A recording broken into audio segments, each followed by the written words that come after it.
Ahmad Sunardi dikenal sebagai musisi tangguh yang berperan besar dalam mempertahankan dan mengembangkan musik keroncong di Indonesia. Sejak tahun 20-an, Ahmad yang populer sebagai pemain biola sudah akrab dengan musik keroncong. Dan hingga kini, Ahmad yang berusia 90 tahun masih setia menekuni jalan hidupnya sebagai musisi dengan sepenuh hati. Meski zaman berubah, kecintaan Ahmad pada genre musik keroncong Indonesia yang makin terpinggirkan ini tidak pernah berkurang sedikit pun. Yang sangat mengesankan buat saya dan sangat mengagumkan buat saya ya dari diri Pak Ahmad Sunardi itu, bagaimana seorang seniman itu seperti dia sangat setia dan sangat mencintai profesinya, sangat konsisten sekali. Nah, kalau tidak salah sekarang umurnya 90 tahun, dia masih menggeluti keroncong. Dan hebatnya itu dia selalu menyesuaikan diri dengan perkembangan yang terbaru. Pak Ahmad dengan biola itu nyatu. Dia sangat energik dalam bermain dan sangat fanatik ya dalam bergaul dengan senyawa dengan biola ya. Saya lihat bahwa dia seniman yang utuh dia hidupi dalam hidupnya dengan permain biolanya sama. Benar-benar saya lihat pada diri beliau ini jiwa raganya adalah keroncong, dan dia tidak mau semacam katalah memanipulasi dengan kemungkinan musik yang sebenarnya sangat terbuka, tapi beliau sepertinya tidak menghendaki seperti itu.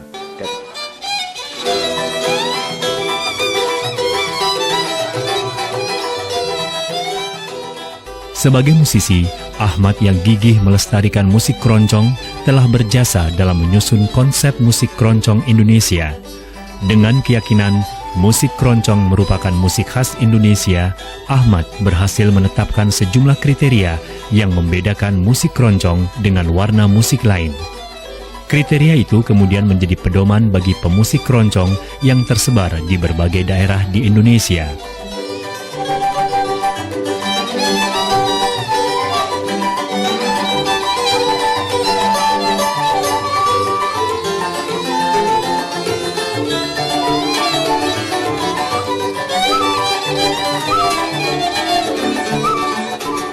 Saya kedua biola, saya banggakan betul. Saya akhir tua, dari rakyat saya urus terus. Sudah jiwa Bapak di situ. Ya. Karena kalau Bapak pelajari lirik-liriknya keroncong itu sangat betul-betul berkesan mengenai perjuangan indah tanah airku, Indonesia Raya.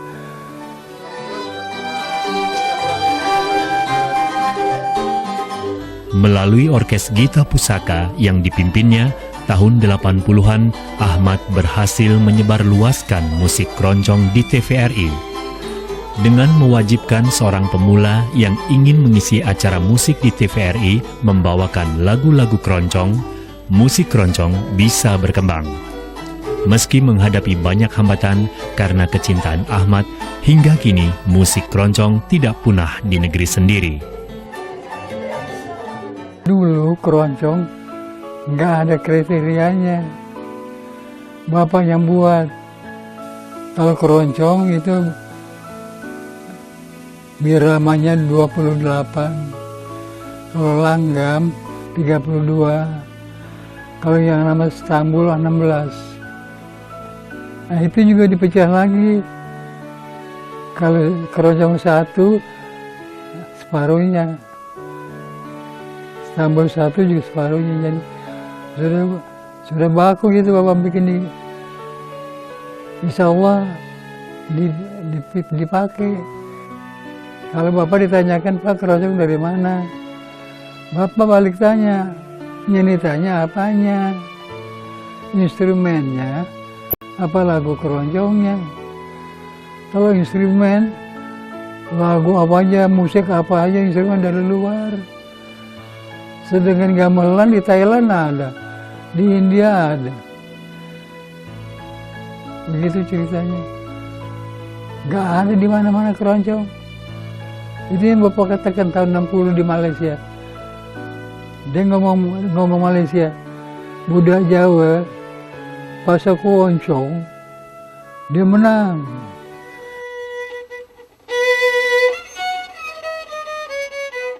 Perjalanan panjang dan sikap berkesenian Ahmad sebagai musisi telah menempatkan dirinya sebagai sosok teladan. Dengan biola kesayangannya, Ahmad mengisi hari-harinya untuk terus mengembangkan musik keroncong. Meski tanpa dibayar, kecintaan Ahmad pada musik keroncong mendorongnya untuk terus setia.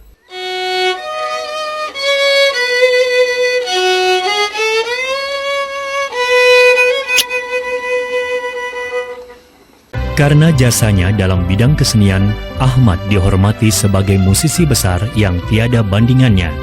Meski punya dasar musik klasik, pilihannya mengembangkan musik keroncong didasari kecintaannya pada tanah air. Sebagai musisi, Ahmad yang punya pergaulan dengan musisi-musisi luar negeri meyakini musik keroncong adalah kekayaan asli bangsa Indonesia yang layak dibanggakan.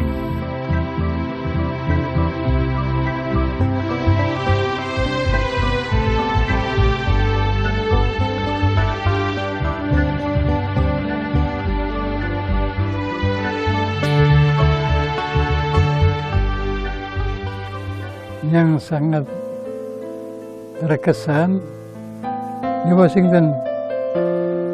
Jadi memang sengaja duta besar kita pada waktu itu Bapak Azairinsen.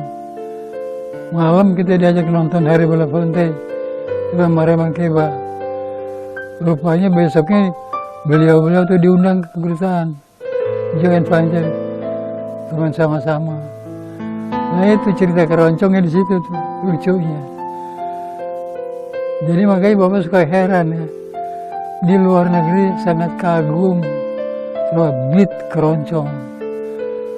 Kebetulan kita berangkatnya orangnya pas-pasan. Idris main biola, Bapak main cello, kendang.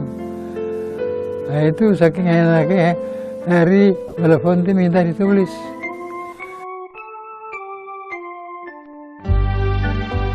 Ahmad Sunardi lahir tanggal 15 Maret 1914 di Jakarta. Sejak umur 12 tahun, Ahmad sudah mengenal musik dengan belajar privat biola pada Rainier, seorang musisi berkebangsaan Jerman. Pada waktu itu, musik keroncong sangat digemari anak-anak tentara atau anak kolong, termasuk diantaranya Ahmad. Pasar Gambir yang terkenal dengan pertunjukan musik dan pasar malamnya menjadikan Ahmad sebagai pemain biola kondang tanpa saingan.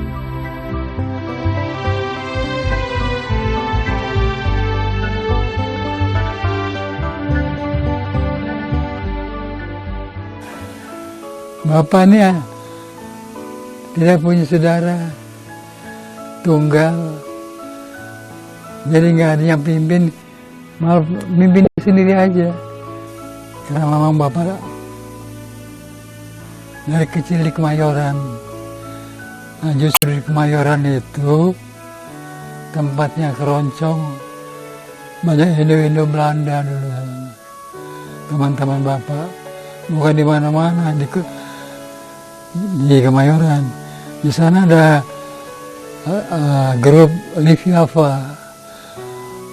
Ismail Marzuki.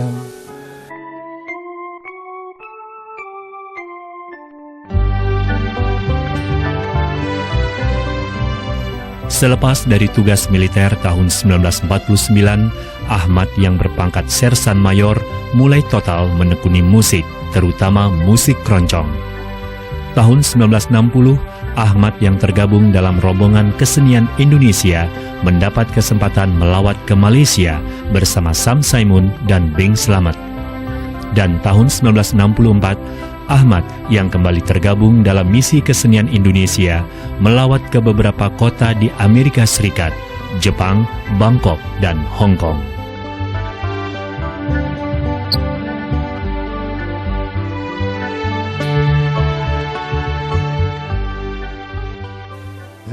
Pada waktu itu, tiap tahun ulang tahun hari-hari 11 September.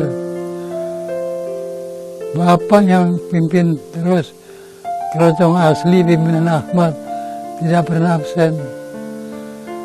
Cuma satu kali, tahun 64 Bapak di New York, ada laporan di sini, yang ngiringin biduan salah, kacau katanya, nggak biasa. Sampai ke sana suratnya, laporannya.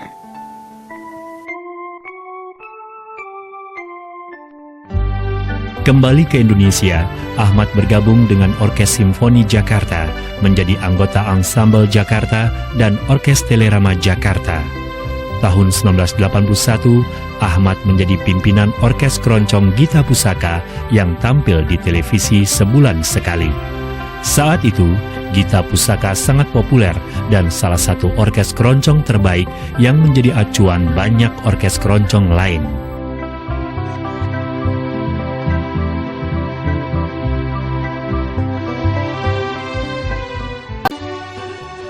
Sebagai musisi, Ahmad selalu berupaya mencari identitas musik Indonesia.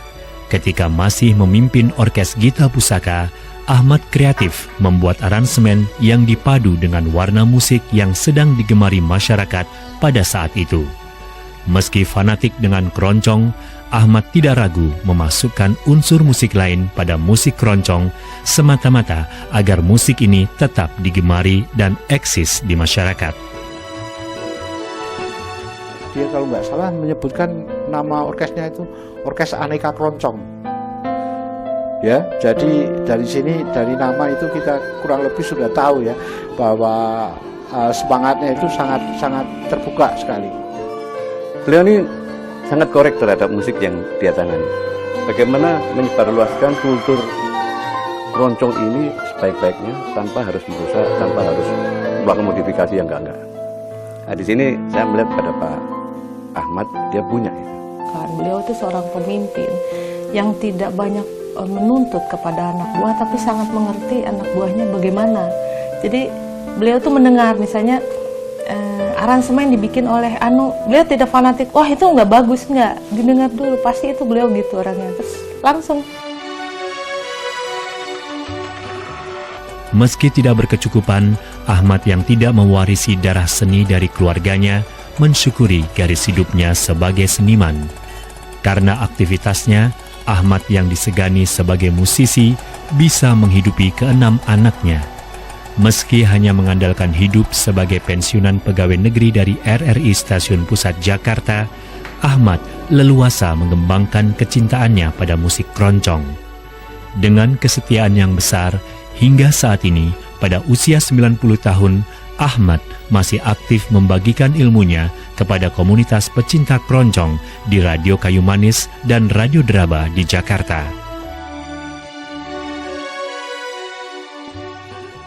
Di tempat kami ini setiap ada pentas keroncong, setiap sepekan sekali, itu Pak Ahmad itu hampir selalu hadir. Dan mereka keroncong-keroncong yang jumlahnya sudah hampir 70 grup keroncong di Jakarta, di Jabodetabek ini. Ini umumnya ini tidak lepas dari Pak Ahmad. Pak Ahmad itu dia bisa ngomong ya, bisa ngomong terhadap terutama ya dari generasi muda yang ingin mengikuti jejaknya gitu. Kalau beliau menekankan bahwa bermain biola itu sesuai aturan baku. Jadinya apa yang di buku, apa yang pernah diajarkan pengalaman beliau dulu sama gurunya, itu dia terapkan sama saya. Selain membina kelompok pecinta musik keroncong di radio, Ahmad juga menjadi pembina kelompok musik keroncong kalangan muda di lingkungan rumahnya. Melalui Orkes Keroncong Karisma Indonesia, Ahmad menaruh harapan besar kalangan muda terus mencintai musik keroncong yang mulai kehilangan penggemar. Dengan banyak melakukan aktivitas membina musik keroncong, agaknya Ahmad merasa hidupnya punya makna untuk orang banyak. Bapak juga nggak mengerti ya. Allah telah menentukan kalau Bapak harus begini. Turunan seniman juga nggak ada. saudara pun nggak punya. Itu. Jadi Bapak suka merenung sendiri. Apalagi sekarang sama cucu aja, kalau nggak ada cucu, Bapak bawa tungkat paring-paring, benar. Itu seniman namanya. Ya mudah-mudahan setelah ini ada perubahan. Itu yang Bapak harapkan. Ada perubahan. Niat Bapak, di orkes Bapak mau besarkan violin, ditambah betul ada sponsor mengusul, kalau mau maju berani. Ahmad adalah potret seniman langka yang tiada bandingannya. Sejak mengenal musik keroncong pada usia 12 tahun, kecintaan Ahmad pada musik keroncong tidak pernah pudar. Dengan kesetiaan yang tanpa pamrih, Ahmad konsisten memperjuangkan hak hidup musik keroncong. Tanpa Ahmad, boleh jadi kita tidak bisa menikmati keindahan alunan musik keroncong yang khas Indonesia.